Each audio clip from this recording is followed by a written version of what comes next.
Gerak cepat penanganan sampah di kawasan wisata Kuta langsung dilakukan Forkopimda Bali, melibatkan TNI Polri, Dinas Lingkungan Hidup serta siswa sekolah untuk aksi bersih-bersih pantai. Sampah plastik dan kayu kerap memenuhi kawasan pantai Kuta yang merupakan sampah kiriman di musim angin barat di bulan Desember hingga Februari. 8 alat berat pun dikerahkan membantu kegiatan. Sampah yang terkumpul akan dipilah untuk dijadikan pupuk kompos dan sisanya dibawa ke tempat pembuangan akhir. Ini sampah itu di laut ada dua, ada anorganik dan organik. Yang anorganik tentunya itu campur antara plastik, ada dedaunan, ada binatang-binatang laut. Itu akan dipilah, kemudian akan dibawa ke TPA karena TPA masih bisa berfungsi ya. Tetapi kayu-kayu kita potong, sekarang kita kerahkan tukang potong, itu kita akan bawa ke mesin wood chipper kami di Mengui Tani.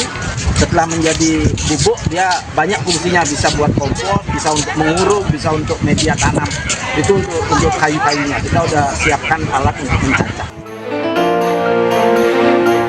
Aksi bersih-bersih ini digelar usai kritikan Presiden Prabowo terkait penanganan sampah di kawasan wisata Kuta.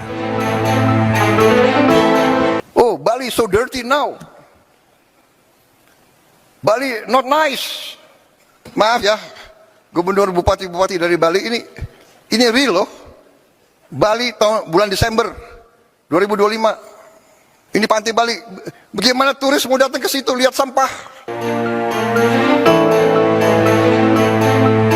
Diketahui, kondisi sampah berserakan setiap tahun terjadi, di mana sebanyak 8 ton sampah dikumpulkan petugas di LHK, Badung setiap harinya di akhir tahun. Gubernur Bali pun akan membentuk Satgas Penanganan Sampah menangani sampah di kawasan wisata dan perkotaan. Dari Badung, Bali, Indira Ari, iNews melaporkan.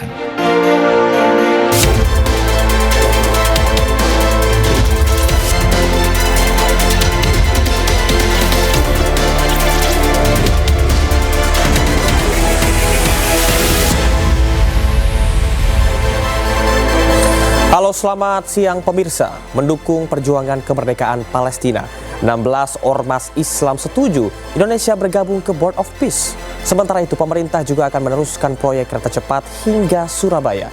Selain informasi tadi, kami juga akan menghadirkan beragam informasi menarik dan terkini terkait dengan kebijakan hingga kegiatan para pemimpin bangsa.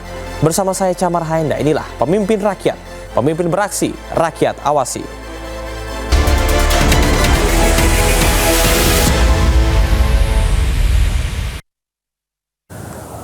Pemirsa, Presiden Prabowo Subianto mengundang sejumlah ormas berbasis Islam ke Istana Kepresidenan Jakarta Selasa siang. Prabowo mengundang sejumlah ormas Islam untuk membahas keanggotaan Indonesia dalam Dewan Perdamaian atau Board of Peace dan implikasinya terhadap rakyat Palestina. Beberapa perwakilan ormas yang diundang diantaranya pengurus pusat Muhammadiyah, pengurus besar Nahdlatul Ulama, Majelis Ulama Indonesia, dan DPP Hidayatullah. Usai pertemuan, 16 ormas Islam yang diundang mendukung keputusan Indonesia bergabung ke Board of Peace. Dalam pertemuan, Prabowo menjelaskan, jika Dewan Perdamaian ini bertindak di luar kemaslahatan, maka seluruh negara Islam yang bergabung akan keluar. Kita kan mau dengar dulu. Agar Indonesia ini bisa secara lebih konkret, lebih progresif, dan mengejar hasil yang lebih nyata berdampak untuk menolong Palestina, termasuk dengan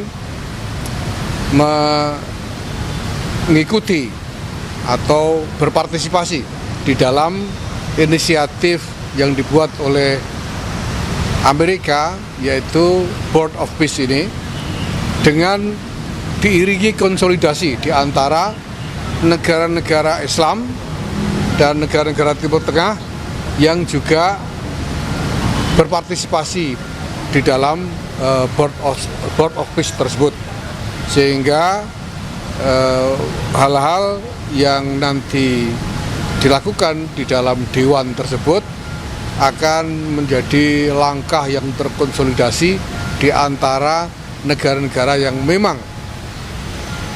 pada dasarnya dan menjadi motivasi mereka berpartisipasi di dalam dewan itu untuk membela dan membantu Palestina. Beberapa contoh hal-hal yang tadi disampaikan terkait dengan concern dari beberapa pihak mengenai keanggotaan Indonesia di Board of Peace.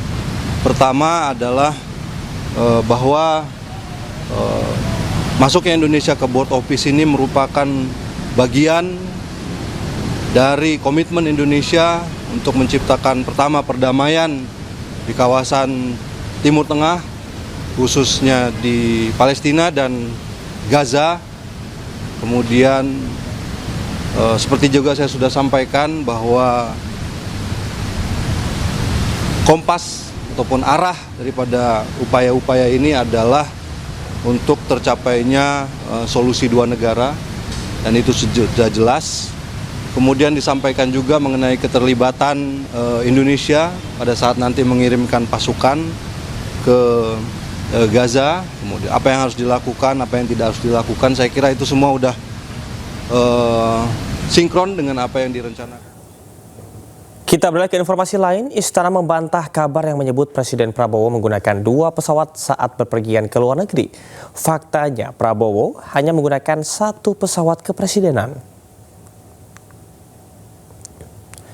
Sekretaris Kabinet Teddy Indrawijaya membantah kabar yang menyebut Presiden Prabowo menggunakan 2 pesawat kepresidenan saat melakukan kunjungan kerja ke luar negeri.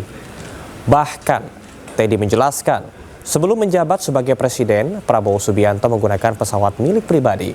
Sementara di awal menjabat sebagai presiden, Prabowo menggunakan pesawat Boeing 737 milik TNI Angkatan Udara. Pesawat tersebut untuk mendukung logistik dan personil yang melekat pada presiden seperti protokol, pas pampres, tim kesehatan hingga wartawan. Dan apa yang dilakukan selama ini telah sesuai dengan aturan dan undang-undang yang berlaku. Tadi ada yang nanya juga, jadi ada yang menyampaikan dan menanyakan bahwa Pak Presiden kalau ke luar negeri itu sekarang menggunakan 2 pesawat kenegaraan. Oke, saya jawab nggak ada itu, ya, itu tidak benar. Pak Presiden sejak sebelum menjabat sebagai presiden pun selalu menggunakan pesawat perusahaan milik pribadi beliau. Oke, dan saat ini sebagai presiden, bila keluar negeri, di awal-awal beliau menggunakan pesawat perusahaan pribadi beliau plus 1 pesawat TNI AU Boeing 737. Itu pun bukan pesawat kepresidenan. Untuk apa? Karena sesuai undang-undang, sesuai aturan, harus ada pas pampres, harus ada protokol, ada tim dokter, ada tim Kemlu, ada wartawan, sebagainya. Oke? Jadi saya mau sampaikan, tidak benar bahwa Bapak Presiden menggunakan 2 pesawat kenegaraan kalau ke luar negeri. Faktanya, sejak sudah 1 tahun ini, Presiden Prabowo ke luar negeri jarak jauh selalu menggunakan pesawat 1. Apa itu? Maskapai nasional kebanggaan kita, Garuda Indonesia, Boeing 777. Pasti Anda sudah. Gubernur Jawa Barat Deddy Mulyadi akan membangun hunian baru kepada korban longsor Cisarua. Sesaat lagi tetaplah di Pemimpin Rakyat.